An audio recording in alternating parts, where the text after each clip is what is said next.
I could have your attention, we'd like to get started. We anticipate a fun-filled evening tonight.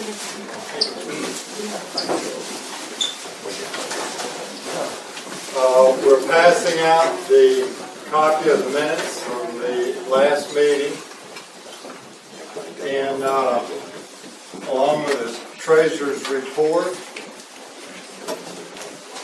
And since you'll have an opportunity to look at the minutes, we'll ask if there's any additions or corrections. We won't bother about reading the minutes. Any additions or corrections to the minutes of last month's meeting? If not, they stand approved. The treasurer's report.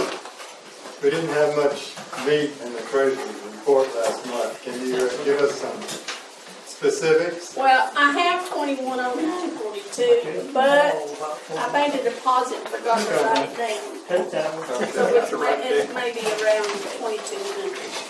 All right. I'll know tomorrow. Okay. The treasurer's report is accepted as presented. New business. I've asked Susie Beasley to chair the nomination committee, and they will give us a report next month for the officers. And the officers will be voted upon in October. And the volunteer fire department and EMS dinner. Would you pull that off the table for us, Peggy? I make a motion to pull that from the future and put it on the table tonight. All right. Paula, Cochran, and Peggy are going to work together to coordinate the dinner. The dinner is scheduled at the Pavilion at Cherokee Mountain Cabins at 6 on September the 22nd. And Paula and Peggy will be getting in touch with the committee, members of the club for the sides, which probably will be baked beans and potato salad. We're working on a volunteer to do the pork for the dinner. And there'll be more information coming up in September at our meeting for that month. Is there any other business that we need to deal with at this point? If not, I would like to ask Susie to introduce our guests tonight. And I may get everybody's name wrong. If I do, just say, hey, that ain't right. Anyway, I'm horrible with names. I never forget a face. I'm going to start down here. This is Mr. Ron Haven, and I'll let him introduce himself later. This is Brian Carpenter, and he's running for sheriff. And this is Mr. Robbie Holland, and he is our sheriff and is running for re-election. Ms. Linda Herman, who's running for Register of Deeds.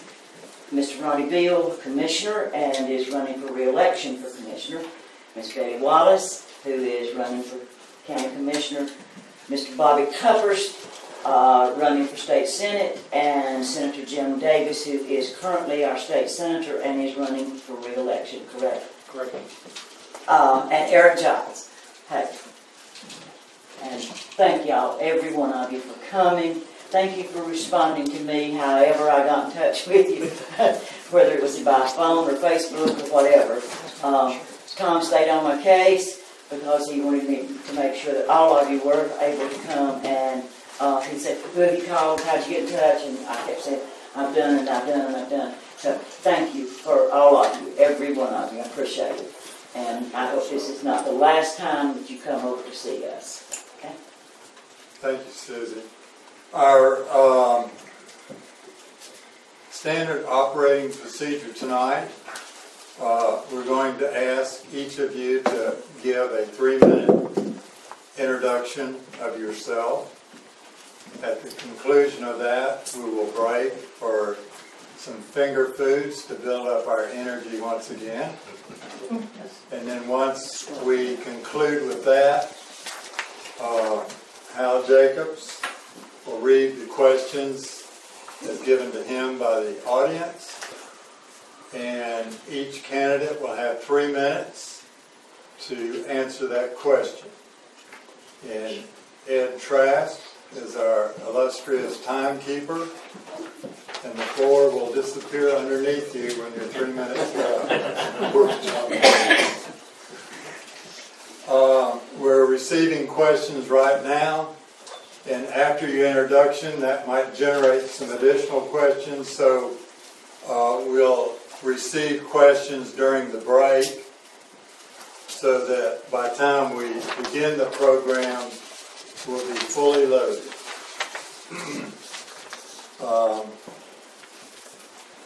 Any questions? And they can sit, they don't have to stand. Yes, you can relax. But we'll also let you go first in the refreshment line too.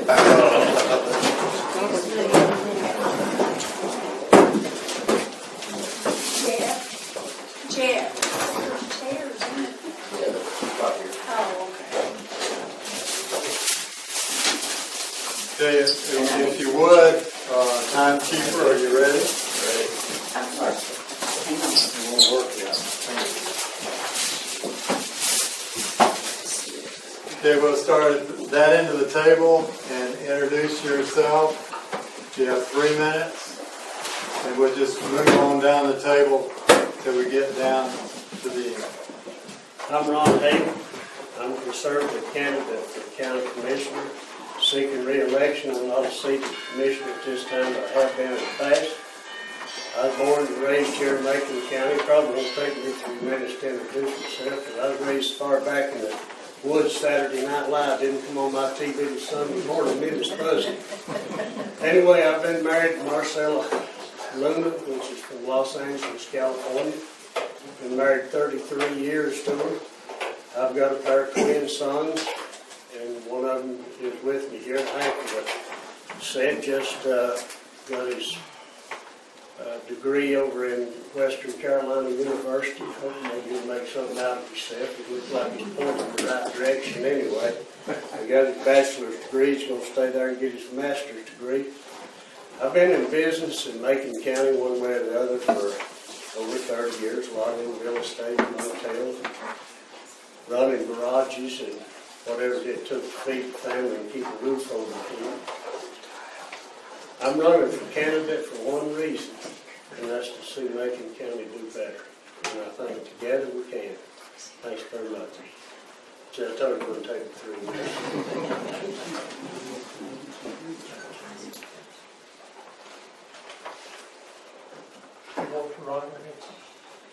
I'm Brian Carpenter, unaffiliated candidate for sheriff. I've been married for 15 years to my wife Jessica. We have one son, Kevin. He wasn't able to be here tonight. Over the past little while, about 4 years ago, I started my law enforcement career. I went to Haywood County Community College BLT program, where I also went through their criminal justice program at the same time, working a full-time job and going to school full-time as well. For the past 3 years, I have been working for the Graham County Sheriff's Office as a patrol deputy and a canine officer. Just past January, I was been promoted to patrol sergeant, and I've been still employed with the department and running the canine as well. Over this course of time, I've been numerous DEA, well, took the DEA class on drug investigations, countless training exercises with my canine. I also have with me today vision statements if anybody would like to see them, hand out to you on plans and preparations if elected, and also I'm open to the public for any questions. I got my number. I'm on Facebook. My name is Sheriff Robert Holland, and I've been the sheriff since 2002. I've been with the sheriff's office for 27 years. Started out basically at the bottom, went in there as a volunteer with the sheriff's office, and I've worked my way up through holding several positions within Macon County. I'll be kind of brief. I'm running for re-election because I'm very proud of my community. I care about my community, and I feel like that I've served our community well, and I'm excited with the opportunities to serve my community. The entire time that I've served the sheriff, I've always made sure that I've tried to remain the same person I was when I first started. My phone number's been the same since the day I was elected. In fact, since the day I became a deputy sheriff. The entire career, 27 years, I've had the same phone number. I'm always available. I like to brag on myself a little bit. I feel like I'm the most accessible elected official this county has. You can get me at home, you can get me at the office, you can get me on Facebook, you can get me by email. And unfortunately, that causes me some difficulty because I'm on the phone all the time, as my wife will tell you, who is here with me tonight. I'm excited about this forum. I look forward to that. The one thing that I can promise you, if re-elected, you'll get the very best of me from the first day of the re-election to the last day of the re-election. You'll always have the very best of me and the very best of all of the people that serve with me. And I'm honored to be here tonight. I know I'm kind of in the hot seat. I'm the elected sheriff. I know there's a lot of people in here that are angry with our agency, and I'm looking forward to the opportunity. The one thing I hope you take notice of me, I'm not the kind of person that attacks people. You will not hear me criticize these two young officers that are running against me. I have the utmost respect for the sacrifices them and their families make. I'm just going to simply tell you what our visions are, what we're going to do, and what we're going to continue to do. And that's all I have. Oh. I'm Linda Herman, and I want to recognize Joy Wagner. God bless her. She has been doing your report from Nantahala that's printed in the Franklin Press every Friday or every week. And I saw about this meeting in her column. And years ago, I started work here in Franklin at the Franklin Press, and I edited her report. And I was hoping to meet her tonight, but she's not here, I understand. But the Franklin Press has been sending me to the Register of Deeds office every week for 15 years to go in there, wade through everything that has been filed, pull out the real estate transactions, put them in my computer, create a document, and you see it printed in the paper every Friday. So that has gotten me in the Register of Deeds office every week. As a matter of fact, I bet there's at least one or two of you that has not been to the Register of Deeds office. This picture are the books, rows of books. We started doing our deeds in June 18th of 1829, but in October of 1985 we started doing it digitally. So now we don't have to have all these books in the vault. I mean, they're still there for our history. But now we're doing it digitally. Why do I want to be on Macon County's Register of Deeds? Because I know I can really do a good job, and my education and my experience matches beautifully to this work. I have my degree in office management from the School of Business at Florida State University, and my experience of running bigger offices than this over the years, where I have done everything from management, scheduling, training, payroll, hiring and firing. And incidentally, my skills in the office included typing at 100 words a minute, but that's irrelevant.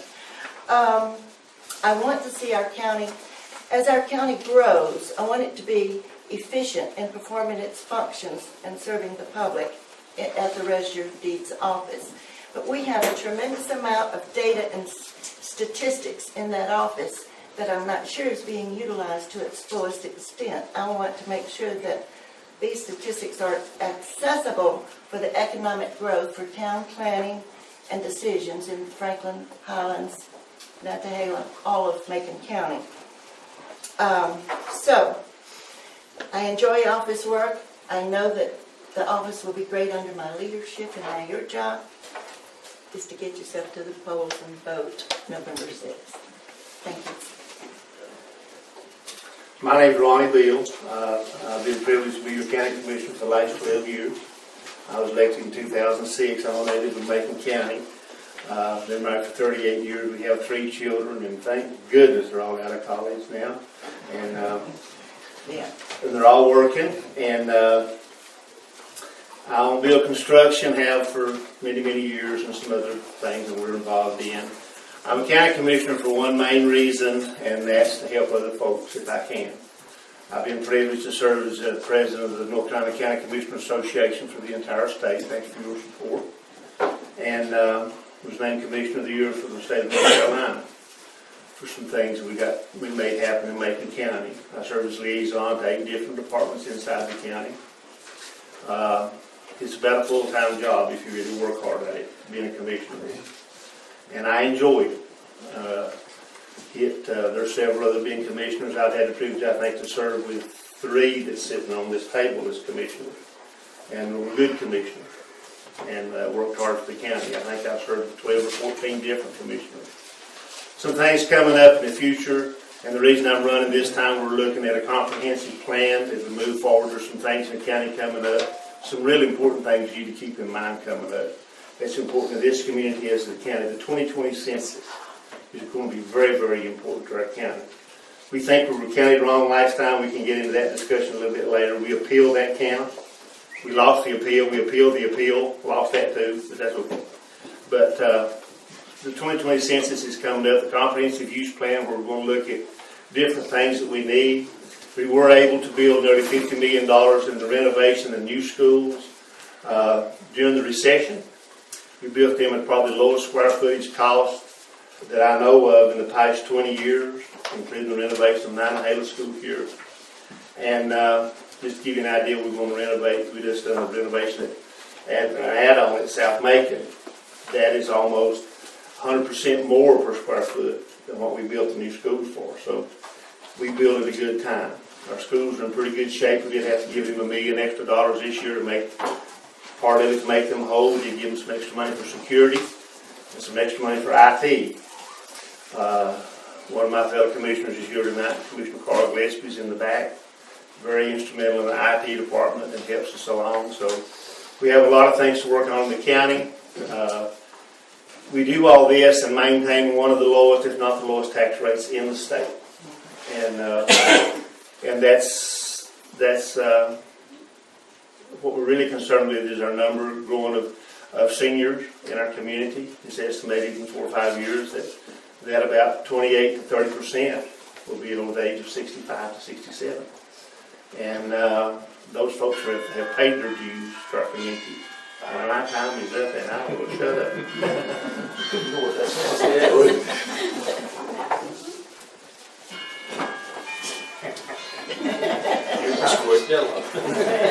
Is that the chime? Is that time to eat or what is it? We have 2 timers going. If you don't mind, I'm going to stand up. I really am not easily intimidated, but I feel like a little water girl sitting here on an NFL bench and surrounded by these guys. So I'm going to try to get up here a little taller so I can be seen. I live in the Union community in just south of Franklin, and have been there forever. Going away to work in various places and coming back home to the farm. I raise trees. I've planted 14,000 trees in the last 10 years. Everything I have done up to this point, all my working life and my schooling and that sort of thing, I have sort of felt like it came to a head in running for this office. So I just want to mention a few of the things, experiences that I've had in the last 40-something years, and so that will apply to running for county commissioner. I went to school. I started paying into Social Security in 1958 at age 14, and have been doing that ever since. I'm working mostly in educational administration for about 40 years. I made up a little packet, so if you have any questions about any specific things I've done, it should be in there. I was associate superintendent of Macon County Schools for several years here, and that's when I first really got into administration. And after that, Craig Phillips, who was the state superintendent, offered me a job as director of the Western Regional Education Center. And so I went over and did that in both of those jobs. And then after that, I spent 7 years in Raleigh as Deputy Assistant State Superintendent under Craig Phillips, who was the long-time 20-year superintendent there. His last 7 years is when I was there. And I also was superintendent of Vance County Schools, which is just north of Raleigh on the Virginia line. And Vance County is exactly twice the size of Macon County, to give you some idea of the job. A little over 1,100 employees and 17 schools. And while I was there, I got to build a school from beginning to end. In each of these jobs that I've worked in, along with a U.S. Department of Education fellow in Washington, and 8 years in Alaska, I worked on facilities planning, and that's one of the most important things that I did as part of all of those jobs. Being able to analyze schooling from beginning to end. They work with county commissioners and with legislators when I was in law. So that's a brief thumbnail. Take it away, big guy. I'm waiting for him to hit that button and then I'll go. It's great to be here. My name's Bobby Cuppers, and it's great to be back in Nantahala. I see a lot of old friends, see a lot of people that we used to see once a month, seems like every month. I'd like to be able to stand up here and say I'm a native of Macon County, but I have to go home tonight. And my wife would be mad at me if I did, because I got here when I was 5. I got here as quick as I could, but it just didn't work out. Went to school here the whole time, through all my elementary and high school days, and then decided, well, I could go to college or maybe not. So instead of going to college, I went to the U.S. Naval Academy, which I get in trouble when I say that, because a lot of people say, he don't have a degree. Yeah, he does. He's got one.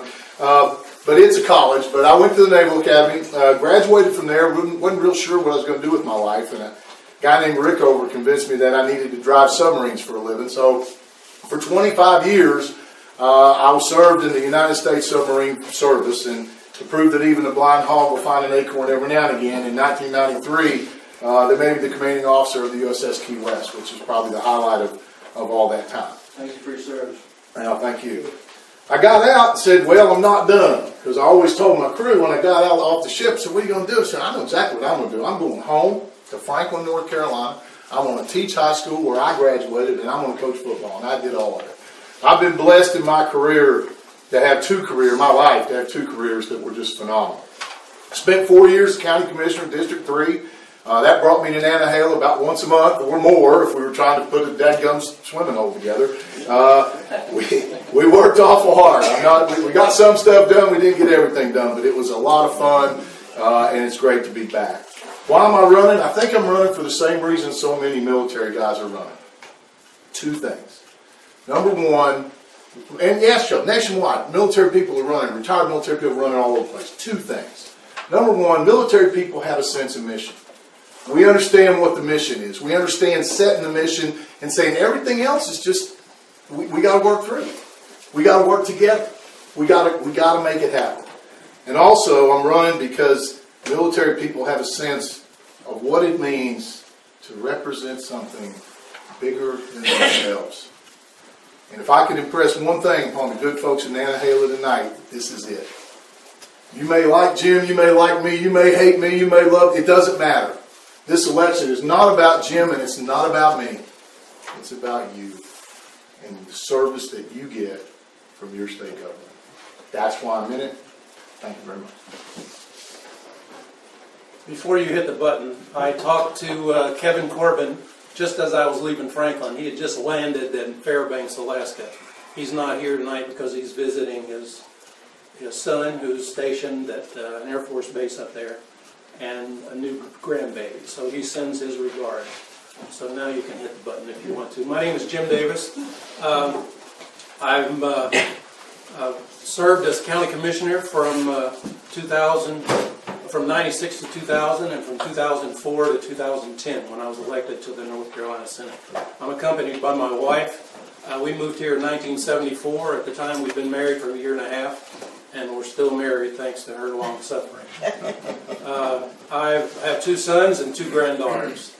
And while I was county commissioner, I voted for more capital school construction funding than probably any other commissioner in the history of the county, and including Nantahala. And while we're talking about Nantahala, Kevin Corbin and I were able to get the isolated K-12 school funding through the legislature this year, which guaranteed that we had sufficient teachers. It added $512,000 every year, recurring funding, so that Nantahala and Highlands could have a full complement of teachers. And I'm very proud of that. Also, I voted for the funding, the $1.3 million, I think, that we spent on the school up here. Since I've been in the legislature, my passion is to live within our means. And I think we've done that. We've taken a $2.5 billion budget deficit. We owe the feds $2.7 billion for unemployment compensation. We were losing almost $500 million a year on employee health insurance, and we were able to right that ship. And now we have over $2 billion in savings. We are the fastest growing economy in the Southeast. We have the lowest tax rate in the Southeast, and our revenues keep going up. And we're able to invest in the legitimate functions of government, including public health, public safety, and public education. This year, we increased public education funding by over $700 million. And that gave a 6.5% pay raise to all K-12 teachers, 6.9% to principals. And so we're investing in education. I'm proud to say that every year that I've been in public service, and I'm approaching my 18th year, that I have increased education funding every year of my service. This next legislative session, we're going to continue doing what we've been doing, and that's keeping our fiscal house in order and living within our means. And we're going to be prepared for the next recession. We don't know when it's going to be, but we know that it will happen eventually, sooner or later. And so I'm very proud of the service. I'm proud of the service that I had in Macon County, and it prepared me for service in the state senate. Since in the state senate, this year I was able to get the legislator of the year for public health departments. I've been the legislative year the same year that Ronnie Beal got commissioner of the year. I got legislator of the year for the North Carolina Association of County Commissioners, and also got the legislator of the year for law enforcement. And I'm very proud of my service, and I ask for your vote this November to continue that service. Thank you. Hi, I'm Eric Giles. I'm currently a deputy sheriff of Cherokee County. I'm a native of Macon County. I grew up in the Cowee, Iowa communities. I still live in the Cowee community. I've been in law enforcement since February of 2011, where I started working for Robbie Holland. I earned my detention certificate there. I got my BLET certificate at Haywood Community College, and I've continued my training and education in law enforcement. And I have several of my certificates with me if anyone would like to see them. I've been with my wife for 18 years. We've got 3 children. 2 of them are grown, gone to college, going to work. I've got another one that goes to Franklin High School. She's got 2 more years. I've got cousins in this school right out here, and that's the reason I'm running for sheriff. Because I've got kids in our schools, and I know some of y'all have kids and grandkids as well. I have the utmost respect for the officers at Macon County Sheriff's Office. I worked there for 2.5 years. I'm very fond of those guys and girls over there. They're good people. I don't have anything against them. I just think we can do more as a community. I think we can come together, and I think we can put a dent in the drugs that come through our communities, including Nantahala.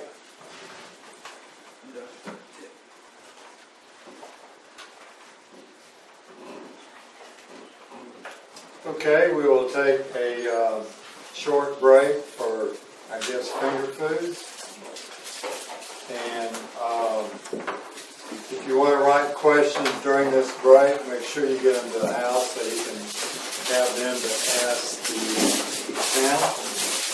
And if you would, stand and I'll say a blessing. Dan forgot their names already. Dear Heavenly Father, we thank you for this opportunity to bring this community together. We thank you for the wisdom that you give us, that we can learn more about our county and those that are responsible for the activities. And we pray that you give us wisdom, that we might make the right and proper choice that would make this county a wonderful and a beautiful place to live in. And we pray that you would bless this food and the nourishment of our bodies and us for thy service. In Jesus' name we pray. Amen.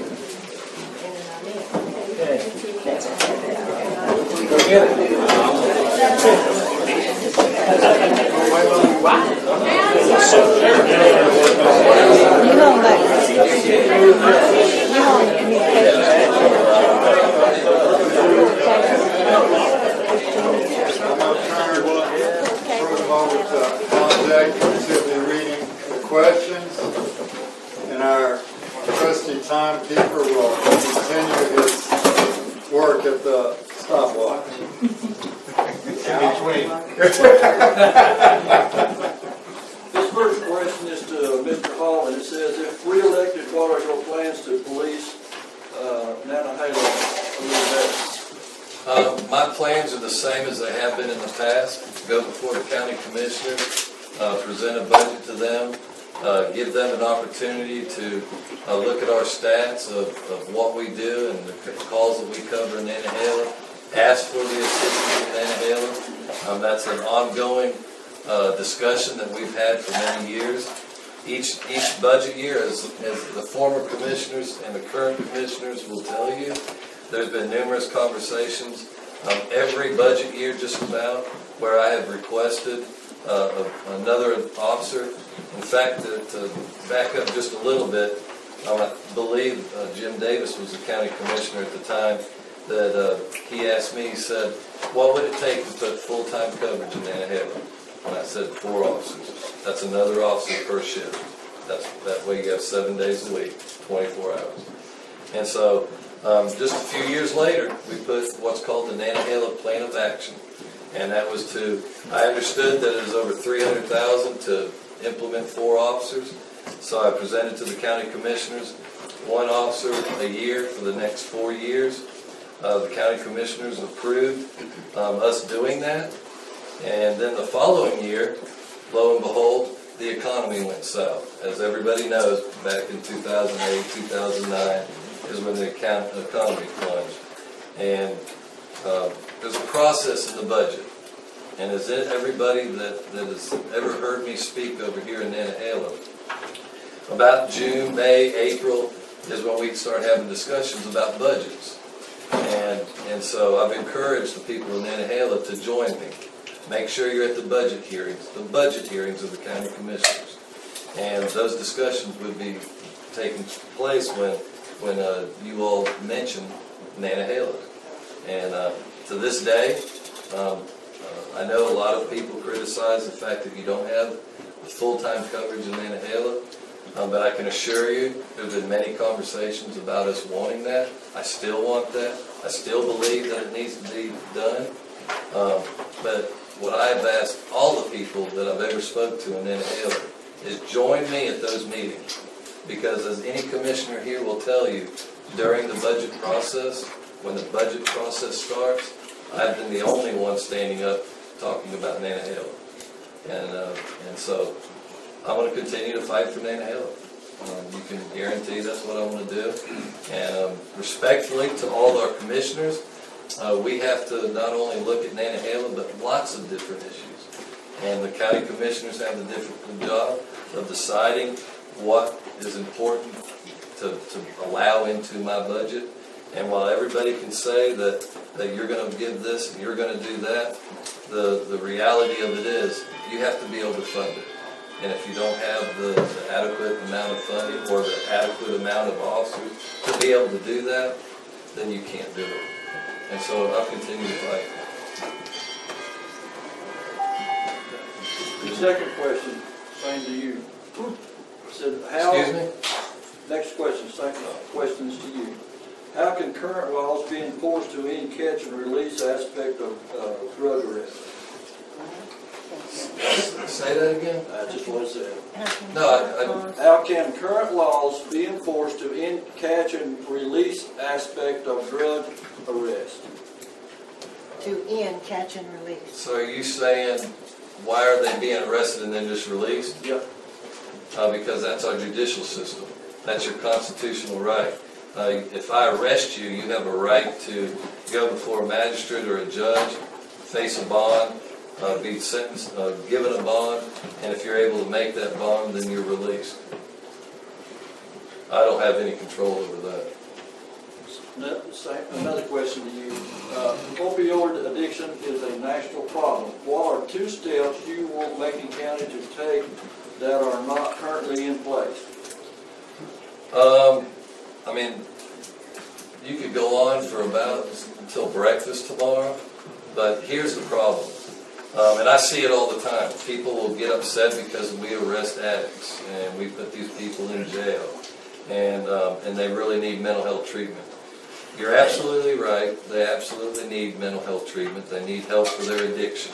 The problem that I feel, and I'm not a psychologist, but the problem that I see is that I'm the sheriff and I'm required to and expected to and feel like I need to protect my community.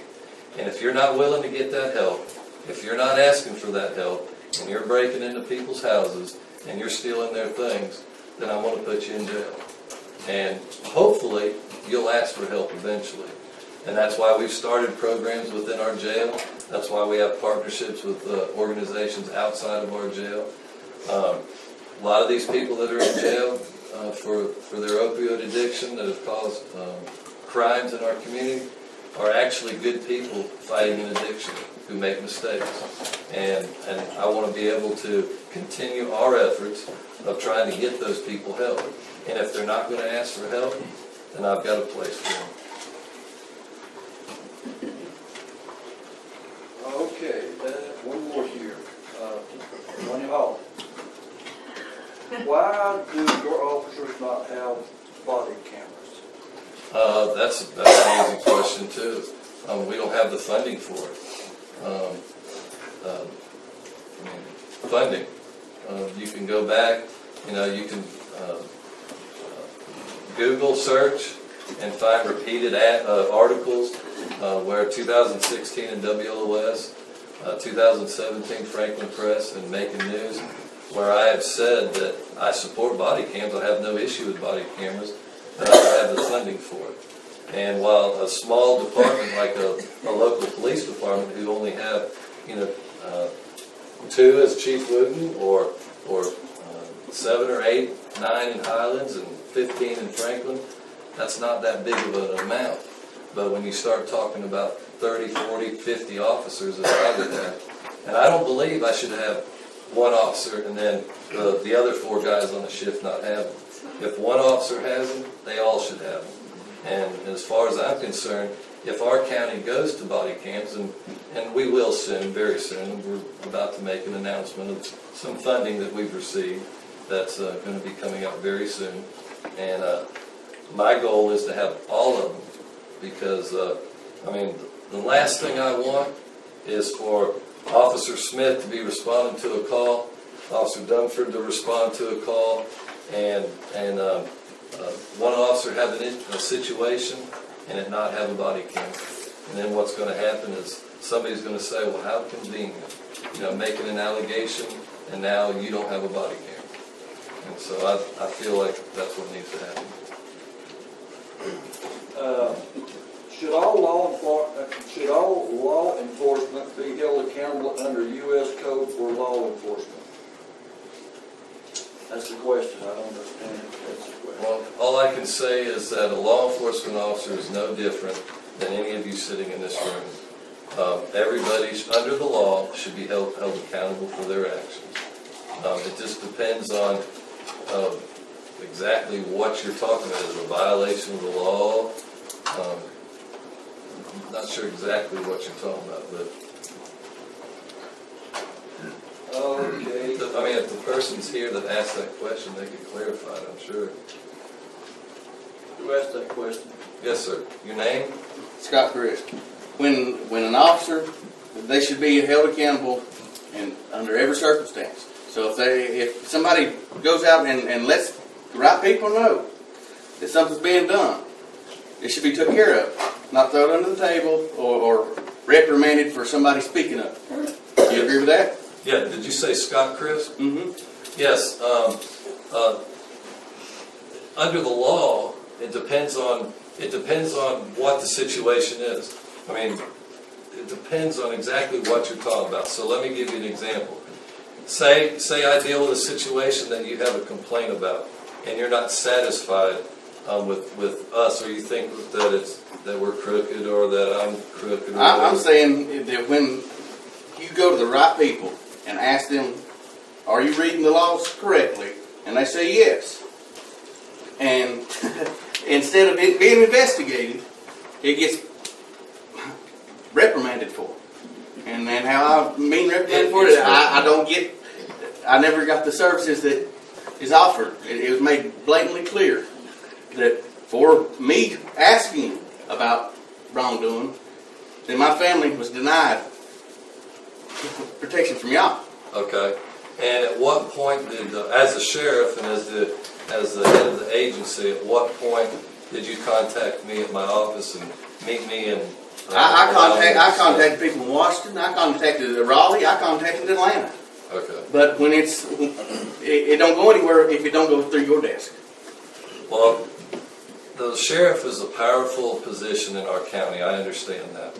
But I can assure you, there's been many sheriffs go to jail. There's been many officers go to jail. And I'm not more powerful than Washington, D.C. No. There is a source that you go through.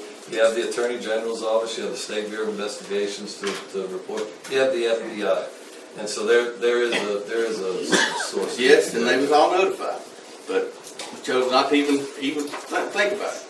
While I'm talking, as a sheriff, yes, when somebody on multiple occasions, and then this is not with me, but I personally know for 100% fact that not only was it your house called, your phone number called, and the whole, every place, every annex building in Macon County, that somebody's life was in danger, and you haven't bothered to call back yet.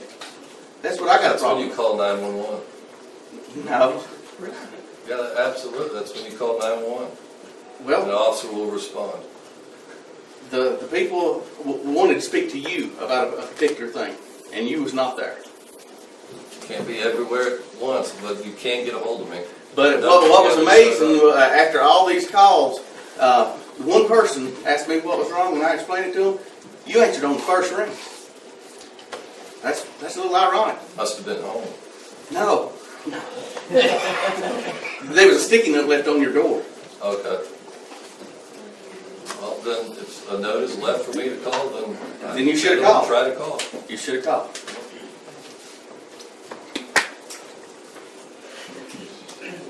Thank you for being here tonight. You're welcome. Okay. Mr. Ronnie Bill. It said, the sheriff and a county commissioner referred to what they had done for their community. Not Macon County. Is that how you feel your community, which is Franklin, not Macon County as a whole? Read that one more time. Yeah. The sheriff and a county commissioner referred to what they had done for their community and not Macon County. Is that how you feel your community, which is Franklin, not Macon County as a whole? I don't know exactly what that means, but I consider the community. I'll tell you what it means. I wrote the questions. When y'all were introducing yourselves and what you'd done, your accomplishments, you referred to what you had done for your community. Is your community Franklin, or is it Macon County as a whole? I consider the county as a community, our whole community as a county. That's what I consider my community, because you represent the whole county. Yeah, well, you're supposed to. You're right about that. Well, that's what I try to do. Okay. We were working in Nantahala 3 weeks ago, for example, when the phone line was out on Chogi. Who'd they call? They called me. Well, I do. You back here from Chogi, your phone was out. The 50 people that the phone was out. So we know a lot of. So when you say community, we've always recognized Macon County as there's different communities in Macon County. Right. But if you hear me say Macon County as a community as a whole, I said it in Highlands the other night and was asked the same question. It was we recognize it as a community because as a rural county, you better recognize it as one. As a rural county, there's 80 of us left. Now, can I speak to something about the opioid, if you don't mind, on your question? I don't mind. Well, we're starting a little something. We started the first mental health task force ever started in Macon County. I had the privilege of doing that. We have made some progress. We have a walk-in center in Franklin. It's open from 8 to 5, Monday through Friday. We're starting something that we're trying to be proactive. It's called No Wrong Door. We do have some funding for a navigation system. People still don't know where to go. 80-some-odd% that's in Sheriff Holland's jail today, Macon County Jail, is because of drug offenses. And so this No Wrong Door, we're going to start with navigation, and we're working up to try to help these folks get help before they get to the jail that costs us money. In Macon, you're paying for 2 new jails, one in Clay County and one in Cherokee County, because of that. Our jail in Macon County only holds 12 females. We set records monthly with females incarcerated, and it's all drug problems. So you'll hear more about the No Wrong Door policy, and they give navigation to folks that people don't know where to go get help. They literally line up at my door, and that's fine. I'm glad they do. But I've been very active in the mental health and the opioid thing for a lot of years, and the opioid thing is bad. But now we see, and the sheriff will tell you see the meth coming back, and it is a real problem. But there are other problems. Don't forget, alcohol is number 1 by far. Alcohol's here. Everything else is way down here. So if you don't look at the numbers, alcohol is way up here. So when it comes to costs, when it comes to deaths, when it comes to everything. So but we still got the drug problem is there, and the mental health problem is there. It affects every family. It affects every family in this room. It affects every family sitting on this panel, depending on how far you want to be. So we work hard on those things, so keep an eye on that. But if I said community, then I certainly meant all communities, because I certainly stay busy in my work. You timed that just right. Okay, Mr. Bill, here's you another one. Good. It says, in February, you stated in the Democrat men's meeting that a business was going to move into the old Kmart Center when they vacated. That's right. You made a statement that no left turns on Georgia Road would be completed by April. None of this materialized. Why should anyone believe you about a new senior citizen or anything else you promised? Well, let me tell you about the Kmart thing. We thought that, buddy, we had her laid out perfectly, 55,000 square feet, and everything was going well. This company got in a little trouble for selling artifacts. Big time. So they cut back on everything. If you can figure out who that is real quickly. But they were working, we were working closely with them. They wanted 55,000 feet of the old Kmart. So they pulled the plug real quick. I think they're fine. The latest count I have was over $3 million for selling artifacts. So they're stationed out of Oklahoma. And what I said about left turns, they're going to build if you know where the McDonald's is, going down Georgia Road, that's probably the most dangerous section of road from there to where Zaxby's or the Macon County Fairgrounds are. If there's a more dangerous section of road for a little section, it probably is. There'll be a median built down that highway. Now, I can only go with what the DOT tells me, when they're going to start, when they're going to stop. So, you don't have to believe me. I have to go with what the DOT says on that. But they have got it surveyed out. It is scheduled for construction. In 18, it was scheduled for the spring of 18. I think that's pretty well passed. But it is scheduled for 18. You can call Mr. Brian Birch. He has a schedule better than me. I can only go with what the DOT has it scheduled as. If there's a median schedule, to schedule where you can't make that, where you can't have all those, where all the accidents happen. So that's what I know about those two things. If you're trying to show me there, it's a dangerous place. Very bad. Okay, it says, next question. This is for, I guess, just about all the ones that's running for county commissioners and the commissioner. It says, this is about Nantahala. How can we secure funding for a community center as it stands alone the center or as part of another organization? Well, I think that in the comprehensive plan we're about to do, you'll see a community center. You know, up where the rec park is, that's Duke property, as you know. And Duke has not really come out and said, to the best of my knowledge, whether they would agree to that or not. Mr. Jones has been working with them on that. It's just like the library where we're sitting. I was liaison on the library for many years. We looked at a place to build a new library. When you're going out to borrow money on government money, you just can't go. There's a lot of things that goes into play with that. We had trouble finding a place to build, number one. Number two, finding a place that's suitable for water and septic is a real problem. I think that a new library would probably be built right where we're sitting. If we're going to build one, it would probably be built right here. This will probably be gone, and what I foresee is a library, when there's one built, will be built right here because you already have the septic. I think in the plan you'll see the septic be ready to Nantahala School. And I think that's on the horizon. Would it be any bigger? I'm sorry? Would it be any bigger? Well, we'd have to use what land we got. I think it would certainly be different. Remember the old library that finally just molded down behind them. And I think that you could use this, and I think we talked about a walkway connecting and different things. As far as the community building, finding a place to put it is going to be, I'd say that would be the biggest disruption of anything, and water and sewer. All right, it says here, this goes along with that, it says, I saw an article in the Franklin Press dated July the 27th, 2018, that the Nantahala Volunteer Fire Department had purchased 33 acres on the Warrior Road for $100,000. I am a strong supporter of the fire department, but I think they should be more frugal with our tax dollars. What does a small rural fire department need 33 acres? But I know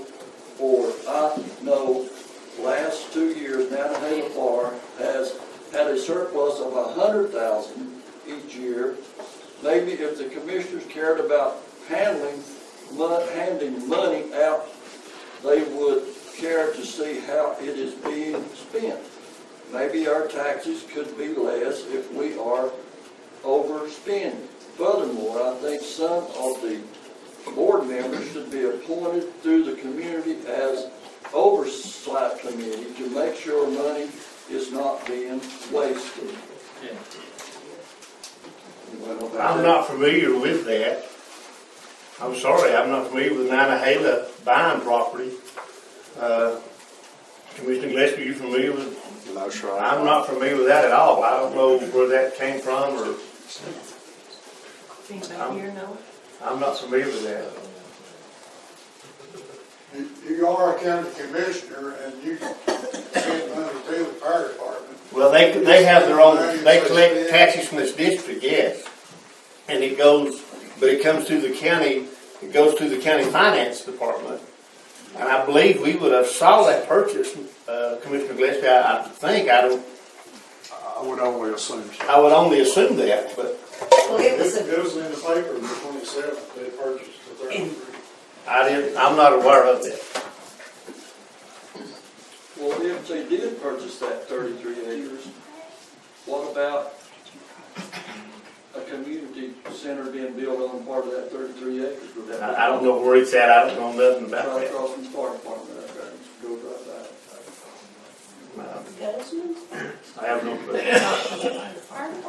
You have to talk to the fire department, that they own it.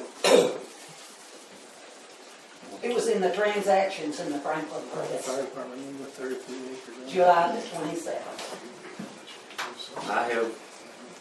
I have no knowledge, I'm sorry. I have no knowledge of that. I talked to one of the members and they said that they did purchase. Very well could, it is, it did have to go through the finance office, though. But I believe we would have saw it on the 27th of July. It's only been about 2 weeks. We've not met a meeting since then, but, I hadn't heard anything anything. about that. You gotta remember, Coggins fire departments are independent, they work independent of their own, but usually when it's something that large, or if they're borrowing money is when we know about it, usually. But I had not heard of that transaction. Why don't you gentlemen check on that and get back to us? Then somebody will. We surely will. They make their own rules and regulations and who does this and who does that, and does not go through the commissioners at all. Well, they have a fire commission that goes through. They have their own fire commission. That's governs them. They have certain rules, yes they do. So they ask for money and. No, they don't ask for money, they collect money off of the taxes from this district. Okay. This district is taxed X amount of dollars for their equipment, or whatever they may need. And they didn't ask for Nantahala not asked for a tax increase in a good long time. But, so I don't know what they have in their coffers, but I'm still not familiar, Mr. Shook, I'm sorry. Okay, here's The tax rate is set by the commissioners. That's right. The tax rate for the district. Okay, it says, property had to be made by the board of directors. one more, it says here, why are we being charged FAR taxes on vacant properties when we have the North Carolina Forest Service to protect our land with wildlife supervision on private land? They are trained very well in FAR suppression. I guess this is just another way of sticking the tax knife a little deeper in the taxpayer. You know anything, anybody know about that? That's a statement, not a question. It says, why are we being charged FAR taxes on vacant properties? I think all parcels are charged the same amount in that district. All parcels are the same. Based on the vacant.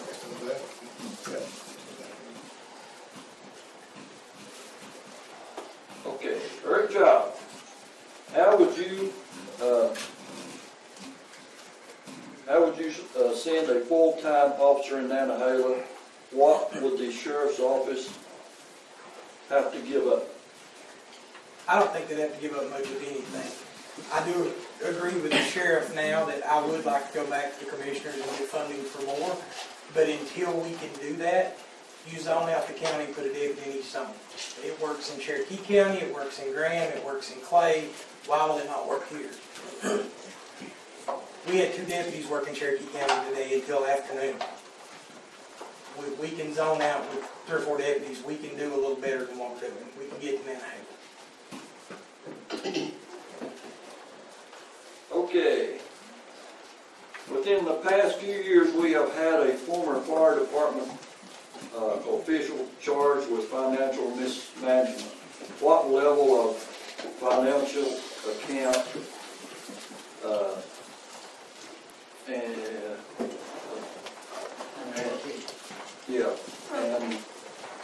control does Macon County government have over volunteer fire department?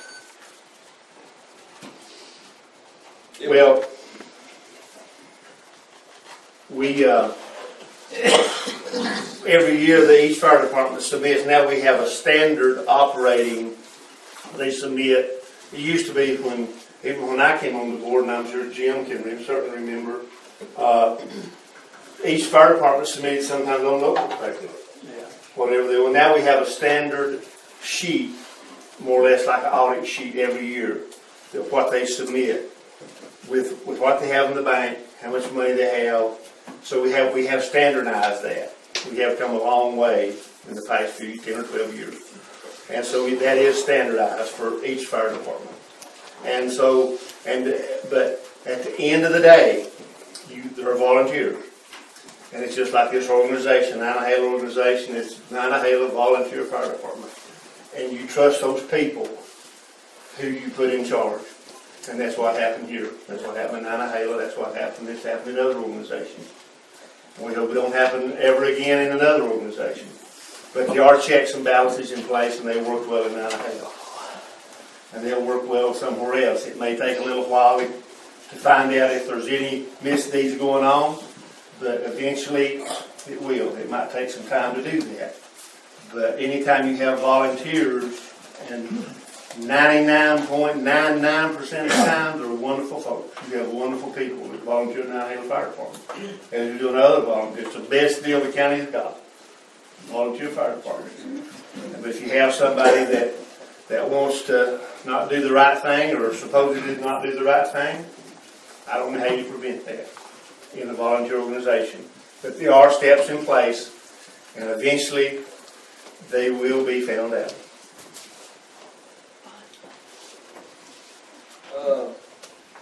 Carpenter's not here, right? Yeah, he's here. Yeah. Okay, Carpenter.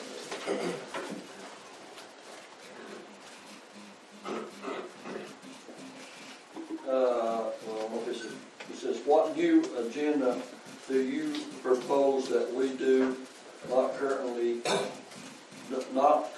in place now? As far as law enforcement goes and stuff? Yeah, I guess that's what you mean, Bert. Yeah. As far as the law enforcement aspect of it, I propose that we have, like Sheriff Holland was saying, there's not room in the budget right now possibly to ask for another law enforcement officer to permanently station over here. But for right now, until those fundings and stuff like that do come available, I would propose at least sending some part-time and peak hours and stuff like that. That way, he'll be stationed over here during those hours, and could be response time be just about cut in half, because what's the drive time from here to Franklin? 20 minutes at that. I'm going home that way. I made it in 20 minutes. I made it in 20 minutes. Well, that was somebody flying. Blake, we need to set up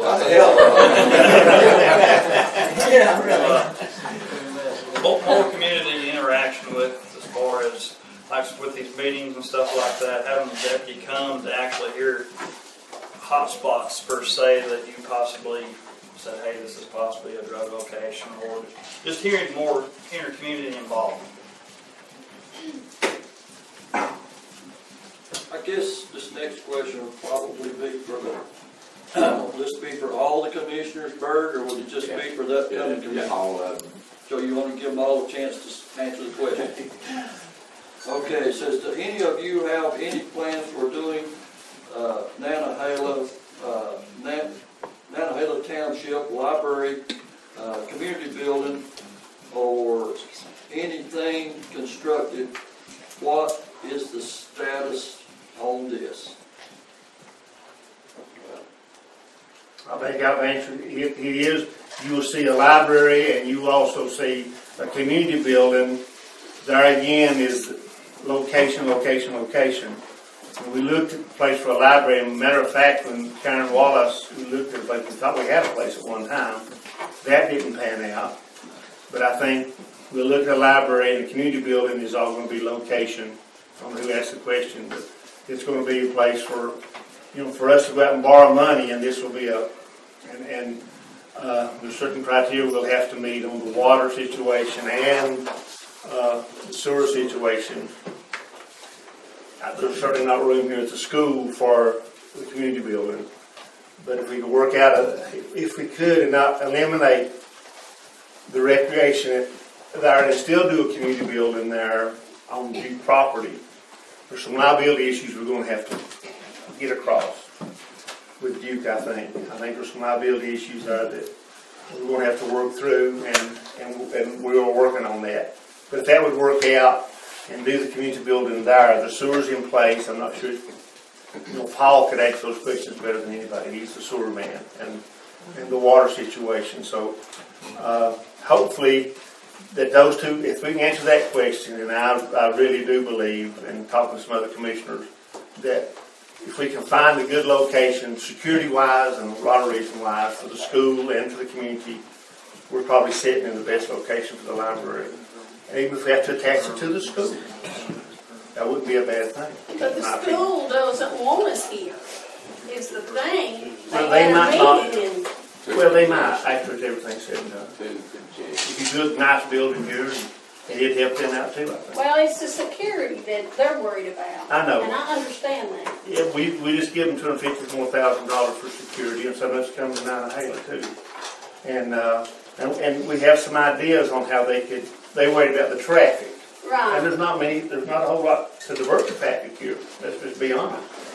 And so, but there's some ways you can do that. We've had that conversation, and we'll continue. I'm liaison to the schools, but just to be practical, and it's just like any other community. It's hard to go out and build a place and find a place to put it. So it makes sense we do it. If we can do it right here, it just makes common sense. Could I ask a question that Sure. piggybacks on that? Doesn't every public library in the county have a community room like this? They do. Well, Hudson has one about this size. Yeah. Mm-hmm. So this is available for the community club. Right. And if we could build one a little bit bigger and get out of the trade. Right. I'm sorry, mobile home. Right. Office trailer. Thank you. Sorry, I'm trying to. Understood. All of us going to talk to that. Yeah. Yeah. All the commissioners are supposed to. Yeah, Mr. Haven and Yeah, I know there's a question or two a while ago right there that he talked on, and I thought we were going to all talk on it. But anyway, speaking about that, if this wound up being the correct spot right here and having a conference room, the one thing about it, the air is not crowded. A person can put upstairs, downstairs, put a big community meeting room either on the bottom or the youngsters could go upstairs. I mean, that's a thought. But funding it. When an engineer found the correct place to do it, I would tell all of you that I would support it. And also, I think the sheriff will tell you, I'm pretty much in favor of law enforcement over here.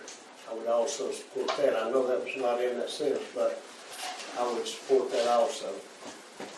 So as far as if we found the place and it'd be satisfactory and everything panned out with the engineers, I'll support it in every way.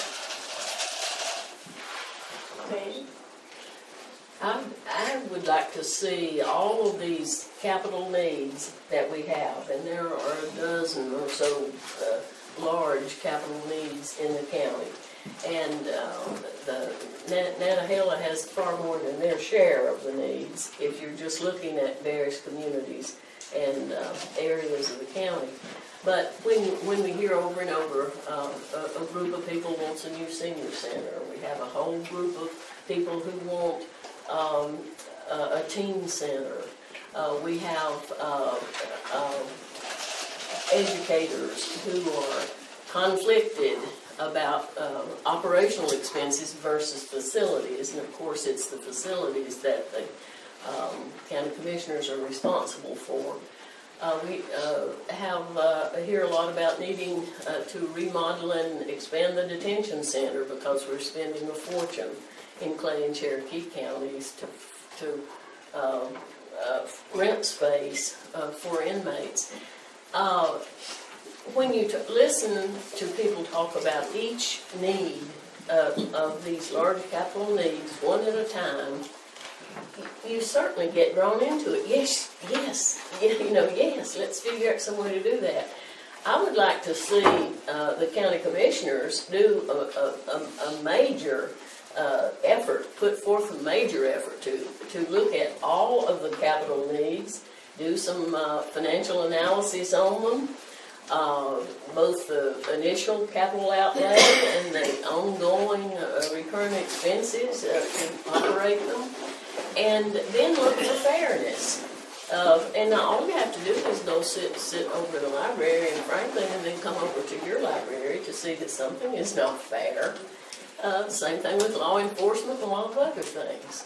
But there are categories of people that, for instance, the seniors, senior citizens, and who want things, namely a senior center. We have a lot of other people who are parents and young families who want a new high school. They want some major renovations in the middle school and get the mold out of there. There are just so many needs that we have, and when we talk about it just one piece at a time, we just kind of lose track of the big picture. And by we, I mean the public out here, just loses track of everything we need. And of course the perspectives are so different. But there's categories of people who want things, like different age groups, that sort of thing. And then there's different areas of the county who need things. The communities, the Franklin and Highlands being our only two municipal centers, but Nantahala being our largest community in the county. But I'd like to just see all that in one big fat study so that we could look at all of it and set some priorities. And I don't think any big, large expenditure ought to be funded without a referendum, without a vote of the people. And everybody can state their cases for what they want, but it should be voted on. The problem there is people's not going to the meetings. They're not bringing the people's not going to the county commissioners meeting. Exactly. There is a major problem. Yeah. When one hand doesn't know what the other hand's doing. That's true. Exactly. He should know. He should be the first to know about a fire department with 33 acres of land. I don't think the newspaper in Franklin would write something that's not true. What do they need the other 32 acres for? Well, and why can't they donate? That money goes in the general fund, like you're talking about, but it's not going to work, and you're not reinventing the wheel. It's the way a business is run, and a government should be run the same way, only you probably save too much money. You wouldn't know what to do with it. Okay, thank you. Next question. Okay. Can't you borrow the money from the fire department for a new community center? Got a great idea right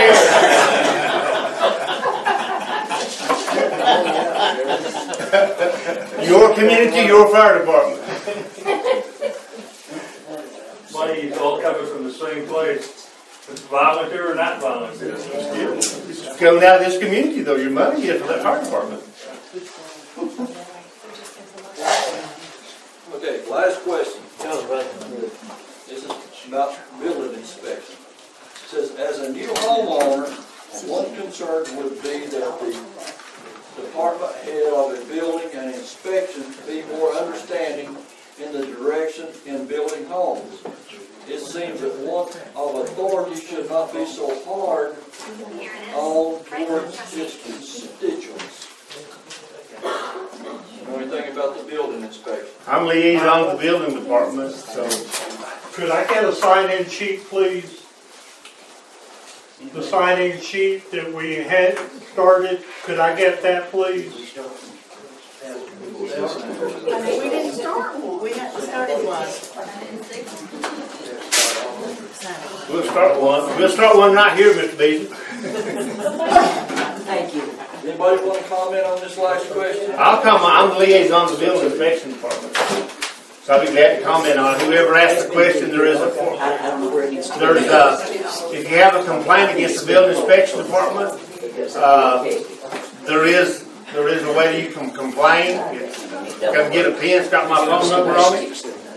If if you'll just get with me after the meeting, we'll certainly talk about it. But the building inspections they have a code to go by. They have a liability and responsibility. That's what I do for a living is try to build places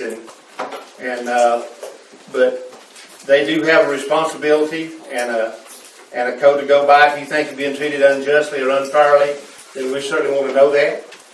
If the building inspection has done something that is not legal or being unjust to you in some way, then we'll certainly work on it with you. If you have a problem, if you'll contact me, we'll go together to the building inspection department and we'll work on it with you.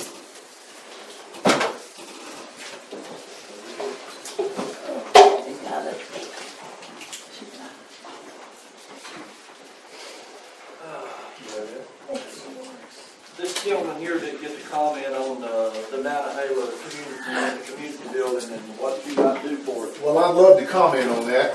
That's a little bit out of my hands. If you'd asked me that 8 years ago, I'd have told you exactly what we'd have done with it, but because I used to represent this district. But I'd like to say this, that I think that we need to partner as much as we can at the state level with the counties.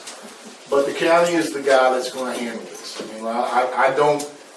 One of the things that bothered me, bothered other commissioners at this table for a long time, was the idea that Raleigh would somehow shove a bunch of requirements down on the county. So I like to kind of keep those. I like to kind of keep those clean. Because if you start getting too much, then when the state starts sending money, then they start spending rules to go with it.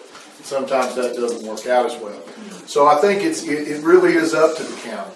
I think it's up to the county, but it's also up to you. Right. You've got to push it, and it's more than just, guys. It's more than just yelling at one another. I mean, it really is. We've got to sit here and we've got to talk this thing out. We've got to figure out and come to a meeting with potential solutions rather than just a list of problems. I think if you do that, and we talk about one of the things that has got me in this race, quite honestly, is at a time when I feel like this country, this county, this state needs teamwork. I didn't learn a lot on nuclear submarines, I really didn't. But I did learn that. I learned that a submarine is only as good as its crew. And I also learned that you're a whole lot better off when you work together. My way or the highway politics has gotten us where we are. If you like where we are, okay. But I think we've talked about a lot of problems here this evening that, quite honestly, need to be fixed. And I'm not certain that my way or the highway politics is going to get that done. I think we all got to swallow deep, breathe deep, sit across the table from one another and say, dadgummit, we all recognize the problem. We all see that the bull is on the wrong side of the fence. Now let's figure out how to get the bull on the right side of the fence rather than sitting and arguing about, I think this and I think that. We got to work together. That's right. And that's what's got to happen at the state level, it's got to happen at the national level, and it certainly has got to happen at the county. Thank you for that. I don't know if I answered the question, but at least I got to speak. And Jim hasn't got to speak yet, so I think he ought to get to speak too. Is each candidate going to be allowed the opportunity to make a closing statement? Yes. Oh, you've done it. Is that all the questions? Yes, sir. We've completed the questions. There's one lady over there. I would like to ask the question if that's allowed. According to my research on what I have looked up and the people that I spoke with in First Circle Recovery, the rehab unit or the recovery unit, aren't there grants that are available for body cams? Isn't there also a finance program over a 5-year period to where it won't cost as much? There's also programs that give free body cams if you pay the storage cost on those, which is supposed to be less than the actual cost of buying the materials. And then the second part of that is that wouldn't it save money in the budget if things like the grant that was offered by Stephanie Almeida to fund the Narcan for Macon County, if that was utilized, then couldn't all of those monies that was spent on the Narcan then be put to other areas of use, like even officers for Nantahala? Like, couldn't that have been put somewhere else? If you're going to get a free service offered to you in training, why not utilize that to where it frees up more of the budget? to help in other areas? I've seen some of the things that, and I've heard you say this before on social media. And the reality of it is, there's certain laws that govern what I can do. And what the county commissioners will tell you is that just because another county does it one way, doesn't always mean it's legal, doesn't always mean it's right. And one of the things that we can't do, we've actually submitted funding or submitted applications and submitted opportunities for us to get exactly what you were just talking about. And we were turned down here locally because the county attorney and the county finance officer says the county commissioners are only funding my budget from July 1 till June 30th. And so we can't go into a contract for a 5-year plan because they don't guarantee that we get that money next year. It's year to year. Well, what about the Narcan that would have been given for free?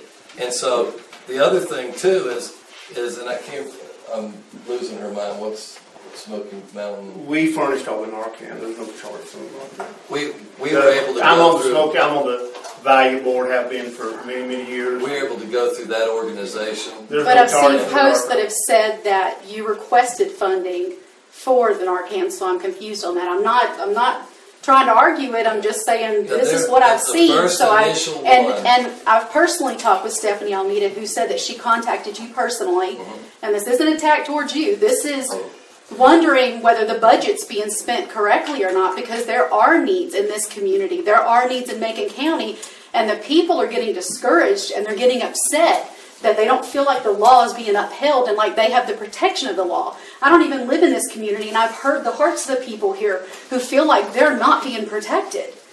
And no one should have that. Especially if, that was offered to you. I can go in personally myself and go down to Stephanie's office, go through less than a 5-minute training, and have free Narcan given to me to keep in my vehicle in case I need it to save someone's life. I can call tomorrow and get more free Narcan. I don't have to. Then why was money spent on it? That's my question. That was our initial, because I make a decision in an $8 million budget, or almost $8 million budget, of different things I buy or spend money on. And every single dime that I spend goes through our finance director. And so would the finance director not have approved you gotten it for free instead of having to spend money on it? I did get a bunch for free. Okay, but you also spent money on some of it as well. I mean, that's in the documentation. Yeah. So unless that documentation is incorrect, then money was spent on that when it could have been put towards what I hear these people crying that they need. So that's, I don't want to argue anymore. I'm just saying that. I'm not arguing, ma'am. You're the one that's doing all the talking here. I've not got to say much, but the fact of the matter is, do you know how much I spent? Well, that dollar amount wasn't put out there, but I know how much you could have gotten for free. How much the grant was. Less than $2,000 is what we actually spent, and for the 4 officers, it's nearly $400,000. We're only talking a couple of $1,000s, and that was to get us started. I made that decision. The people elected me as sheriff to be very careful with the watch over the monies and be physically responsible. I think I've done an excellent job of that. All these men here have been county commissioners. They've been a part of seeing my budget. I think one of the things that I do above everybody else in our county is I'm very, very meticulous about the information that I put to those commissioners so they know exactly the funds that I'm spending. And they have approved that. And it's a very small amount, less than $2,000, I guess, out of an almost $8 million budget is nothing. But the important part is I didn't have to apply for a grant and go through Stephanie. I was able to make a phone call and get this in place because of what the purpose was for. Okay, so in the future, then, we wouldn't have to be concerned about monies in the budget being spent towards that because you're going to have an open avenue to get those for free. It has been ever since. It has been. Availability was another issue. As soon, and the other thing too is the type that she was utilizing and the type that we were told that we had access to. We wanted a different type.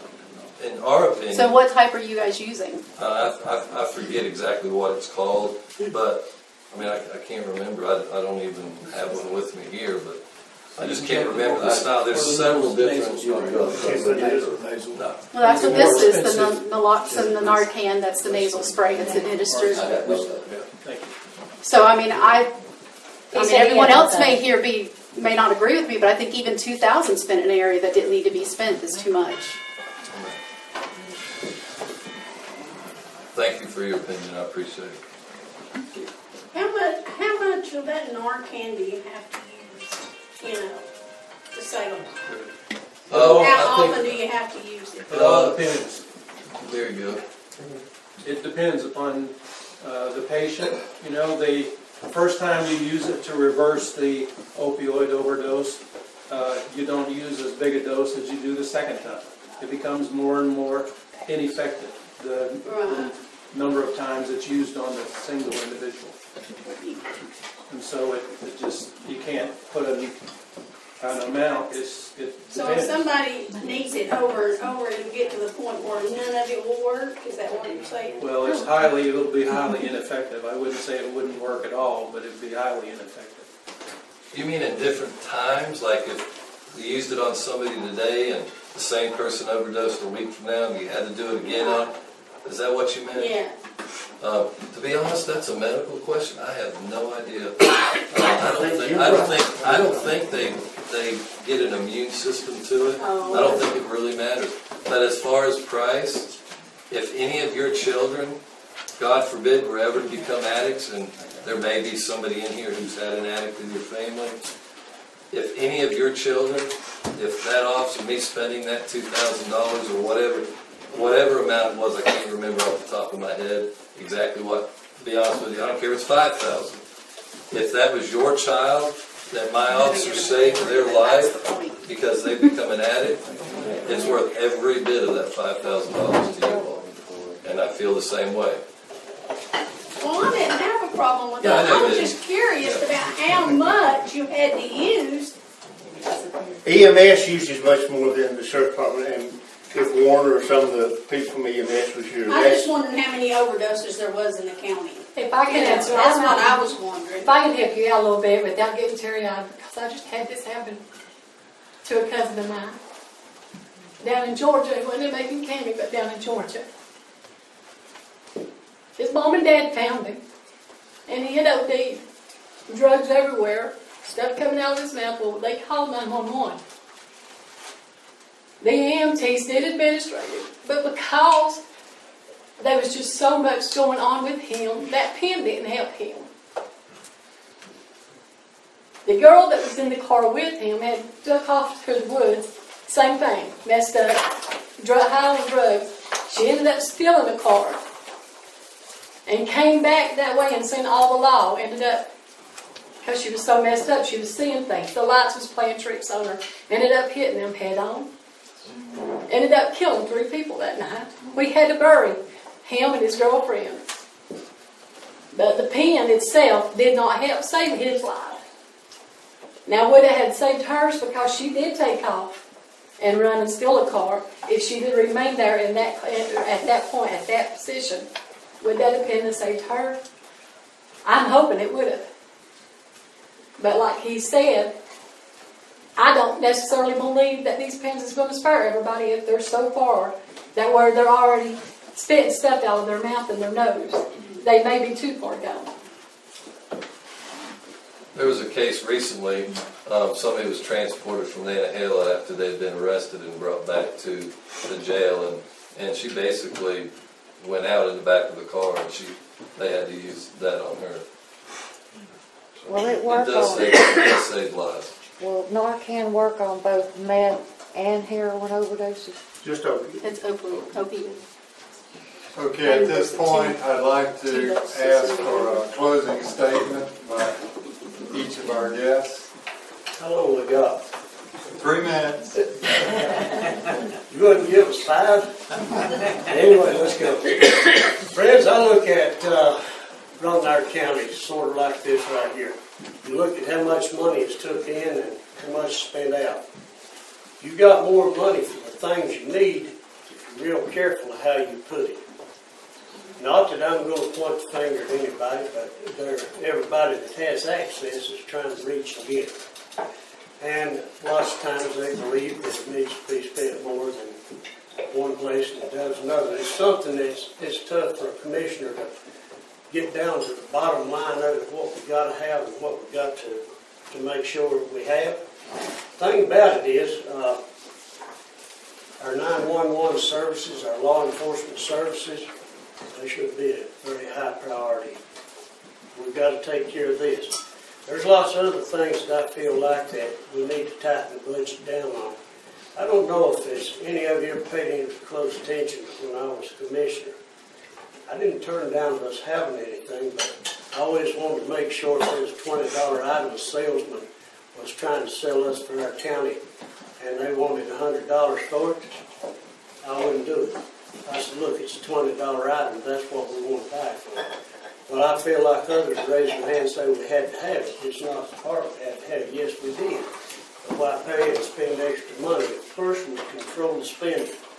And that goes to, I was hearing you talk about fire departments and things, also the same thing. Other things that irk me, and I mean it irks me deep, is to see these deals where they say, oh, we got excess money, we got to spend this up so we can get it next year.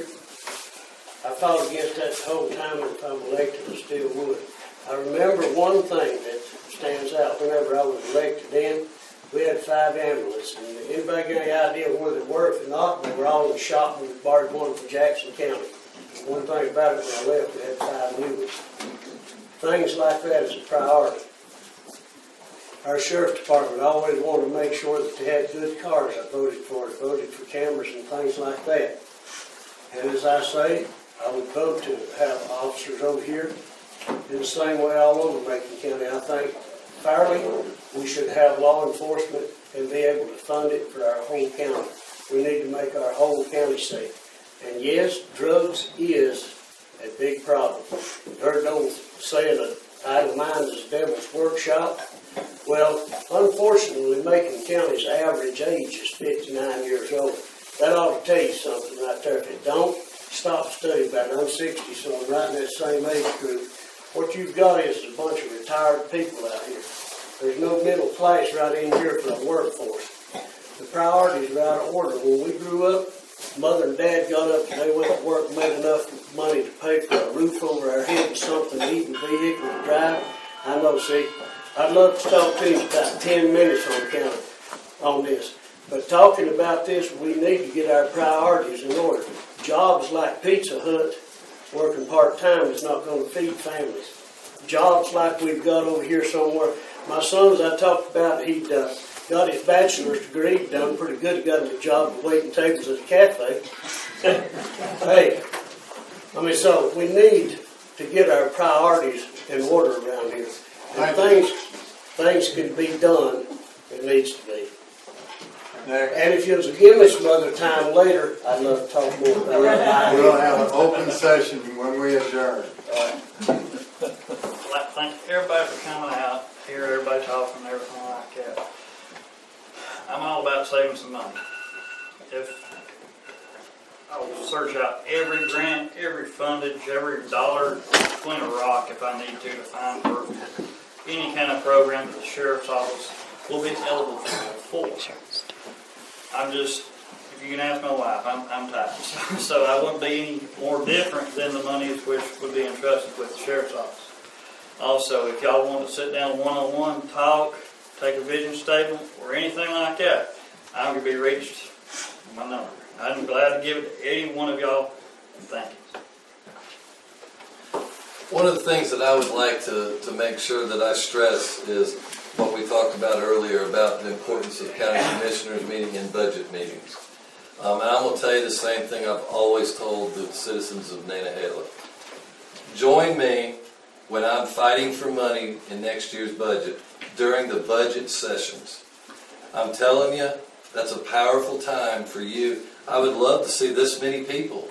The commissioners will tell you there's never been a time in my 16 years as sheriff that you all have come during the budget session period when we're going over the budget. And they may not answer it now, but privately, I guarantee you they will agree with me. Okay? Unless you'd like to say yes now.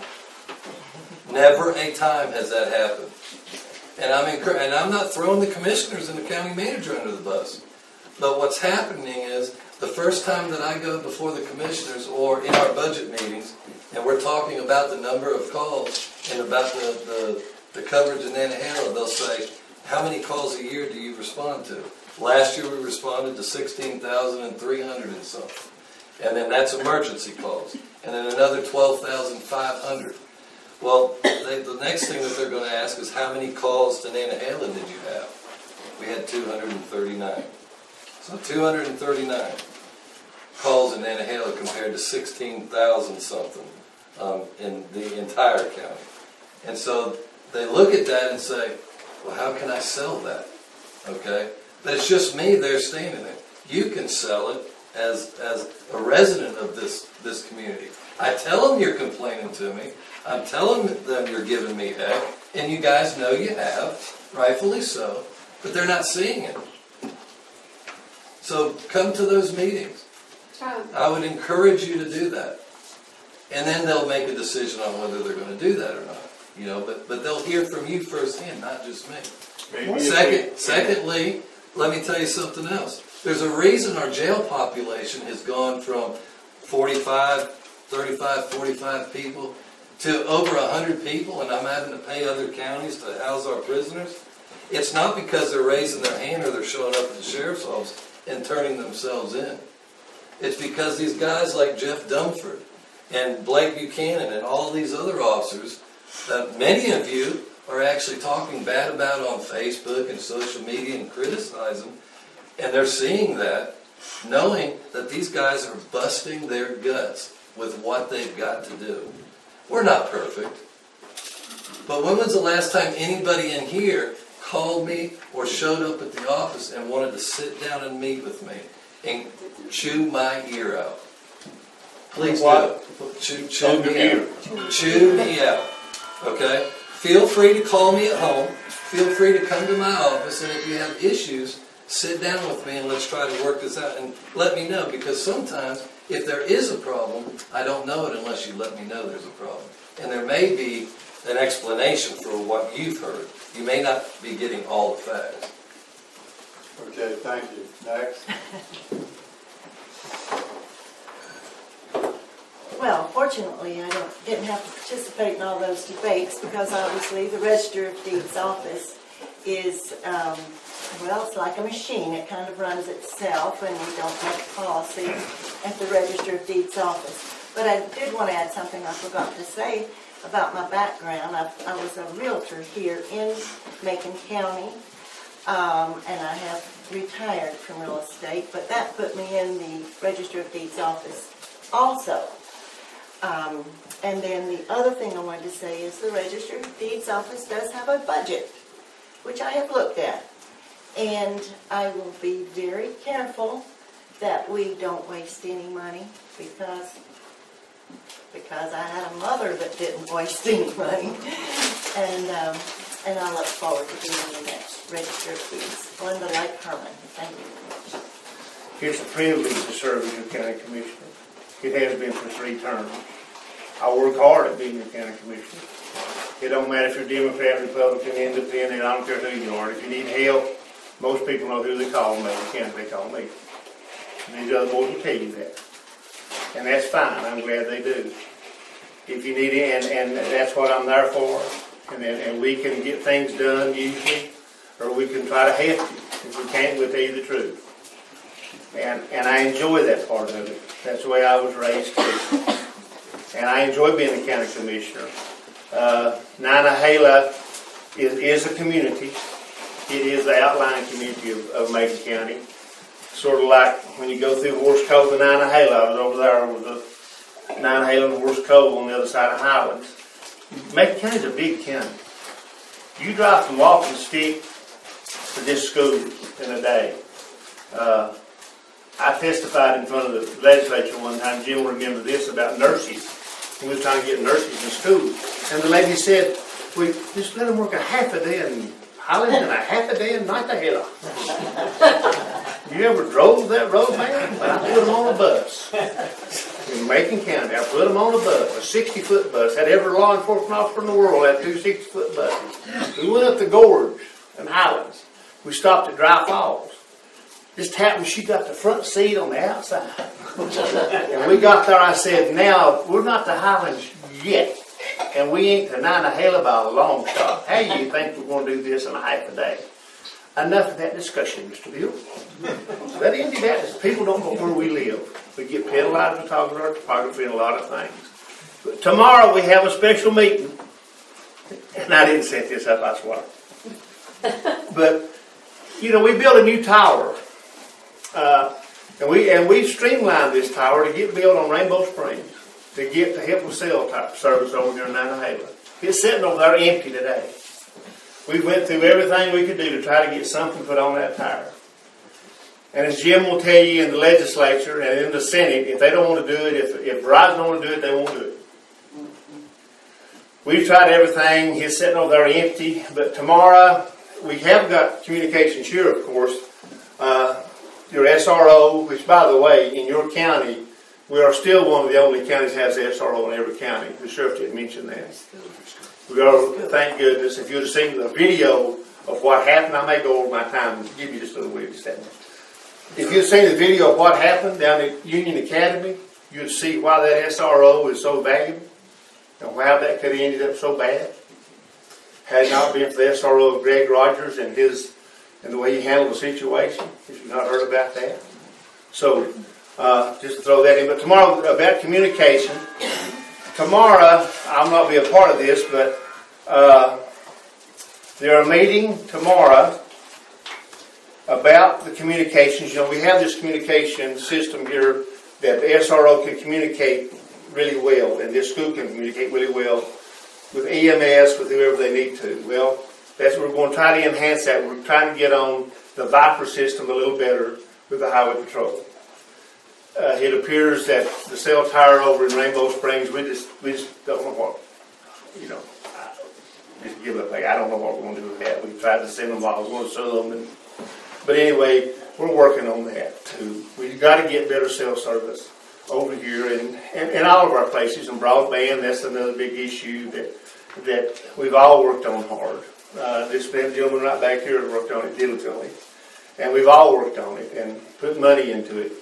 Just to give you an idea about Nantahala calls, this is through July. I mean, this is important. This ain't any politics. This is important. EMS calls through July. Macon County has received 8,748. Nantahala 268. That's 3% of the calls. Fire calls 5,174 in the county, 132 in Nantahala, 2.6%. Law enforcement 27,651 through July. Nantahala 263, that's less than 1%. So it's busy. I think we're averaging a 911 call. I know it's less than every 50 seconds. And I think it's important because I'm sure somebody in here caught this. Our numbers are a little bit different on our calls. Yeah. And the reason I'm from January to December are my numbers, and yours This is January to July. Right. This is 18. And we have other numbers, but let me just reiterate one more time, so I don't get a chance to talk to you, or I may go to the house in November and Sissy Bill one if I can wait anymore. So, the census. Please fill out your census. It's so important to our county. It's so important. We feel we got Miss County maybe up to 15,000 last time. That was in 2010. Senator Davis will tell you how important that is for state money, for federal money, for everything we apply for. You hear the young lady talking about grant money. It all goes to that census. Everything is based on that census. So you can't emphasize how important it is. And thank you for having us here. And who made the sausage balls? Do you need your yard mowed or anything? Nothing short happened. We like that. Thank you. Next. One thing that has bothered me for the last few years is not being able to find the people I need to ask questions about, whether it's about law enforcement or it's got the number on it right there. Permitting, construction, anything. Go ask your neighbors. Anything you're wondering about, who to call. And no, it is not you. It is not. You can't handle everything.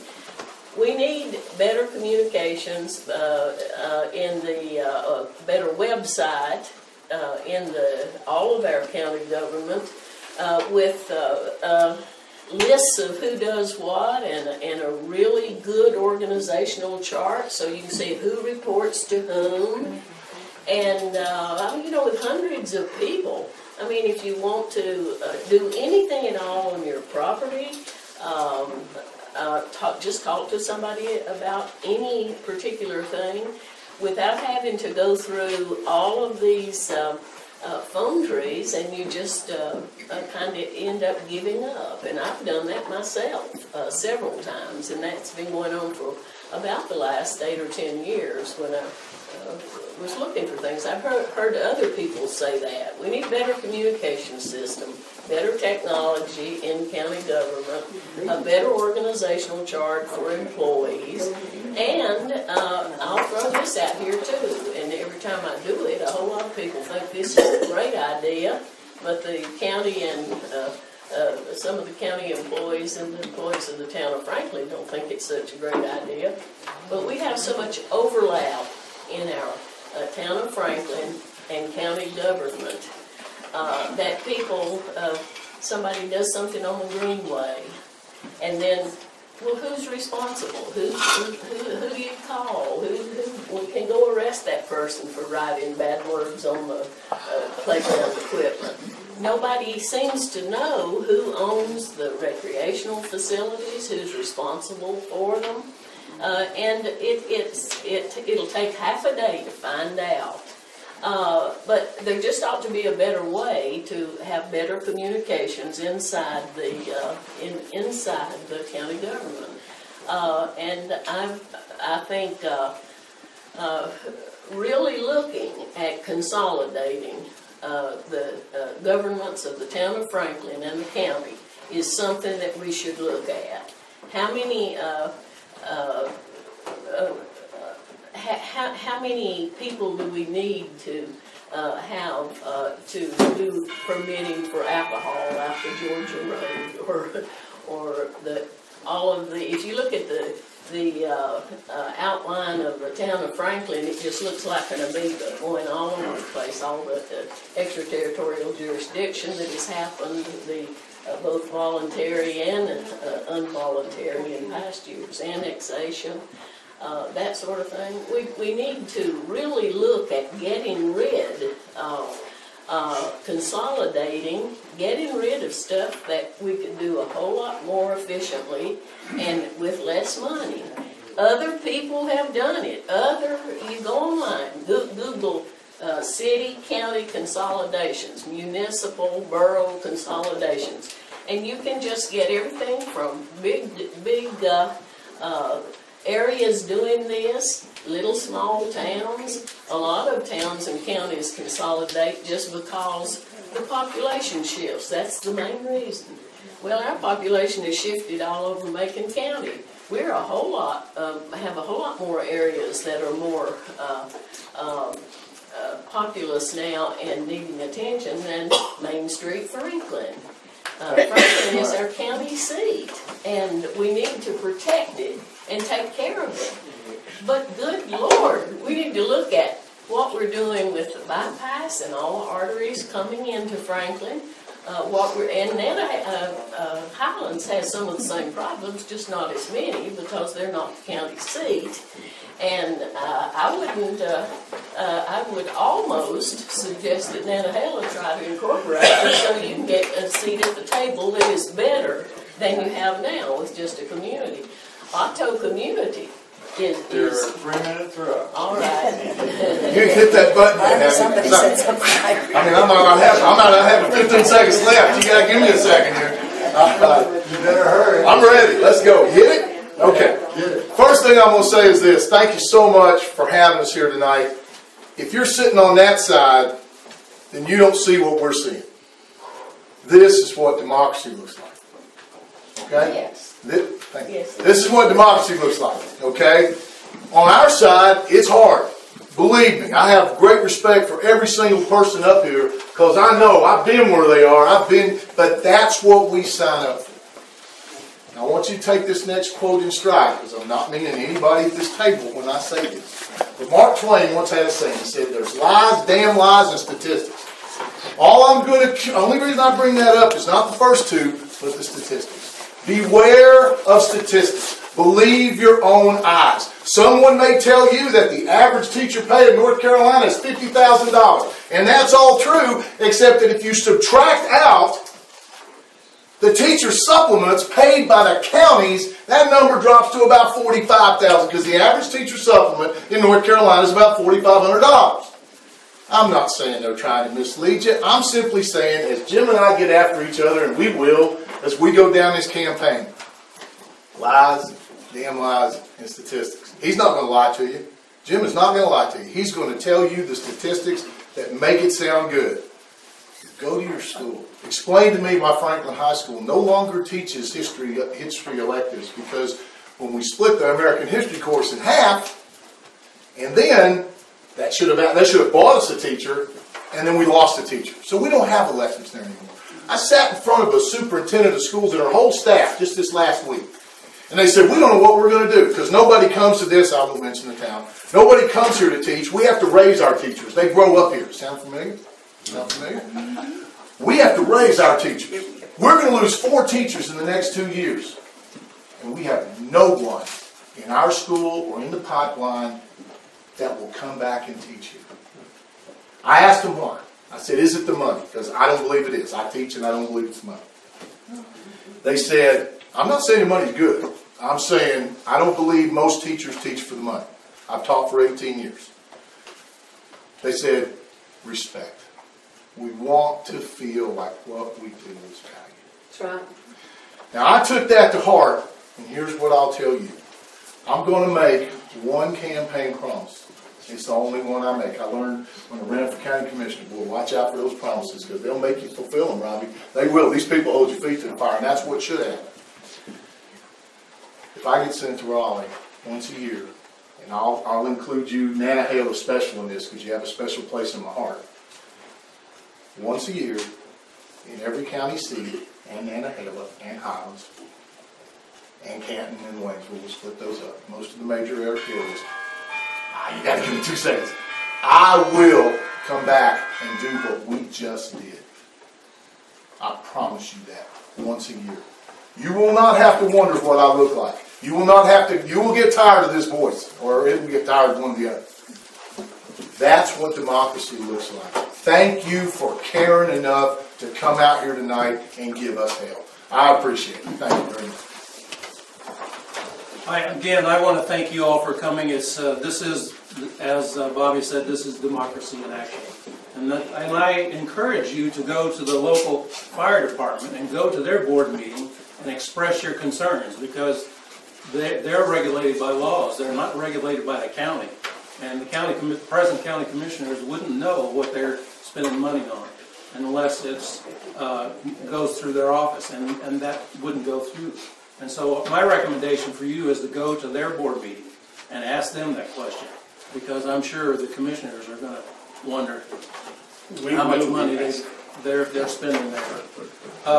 I went to Raleigh to help get the physical house in order from the state. My service in Macon County Commission was a value approach. I wanted to make sure that we were investing money, we were not spending money. And I think that my service in the 10 years on the board in Macon County exemplified that very thing. And I took that same philosophy to North Carolina, and we have turned this state around. We have lowered the tax rate. We have looked for corporate income tax rate, and our revenue keeps going up. Our revenue was beyond expectations this year, about $370 million. And out of that unexpected revenue, we invested more money in education, more money in public safety, and more money in public health. And I would like to talk to you about what we've done in public health. My philosophy is to empower people, not to enable them, regardless of who you are. And with that philosophy, I was sort of last at the table for a clean needle exchange program and Narcan, actually. And the data showed me that I was wrong. I'm a science guy. I'm impressed by data. And the data showed that when you invest in Narcan and clean needle exchange programs, it reduces the incidence of HIV and hepatitis. You know what it costs to treat somebody with hepatitis? About $80,000 a year. And so if we can reduce and minimize the incidence of that in our public health, then we are going to save money. And clean needle exchange programs also drive people towards treatment. And I don't know if you know this, but we lose almost 4 North Carolinians a day to the opioid epidemic. And I have been intimately involved in that. I was the primary sponsor in the Senate last year for the STOP Act. I worked with the Attorney General and my House colleagues. We ran the House bill because the primary sponsor in the House of that companion bill was a board-certified urologist. And that was signed by the governor last June. This June, I was the primary sponsor in the Senate of Senate Bill 616, which is the HOPE Act, a continuation of that battle against that modern scourge of opioid addiction. And part of that bill is identified $10 million extra in treatment, because we're not going to be able to arrest ourselves out of this problem. We need to drive people towards treatment. Tomorrow at 2:30, I chair the Senate Task Force on opioid sentencing reform. And we are going to take nonviolent offenders and recommend that we don't want to incarcerate them, we want to drive them towards treatment.